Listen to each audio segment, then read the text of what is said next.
Magandang araw mga kapising. Andito na naman tayo sa Island Japanese Kids. Tingnan natin ito sa ilalim. Kasi sabi nila marami daw dito mga golden trevally. Ayun nga, may nakita nga tayo mga hililan. Tagyan natin ng pamain para lumabas. Sabi nila marami daw. Tingnan natin, antay lang tayo.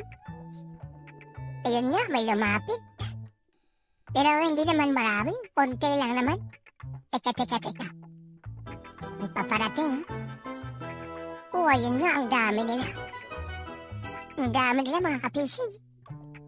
Ayun, pang ulam na yan kung mahuli, ha? Ang dami, ang bilis na ubos ng pamain.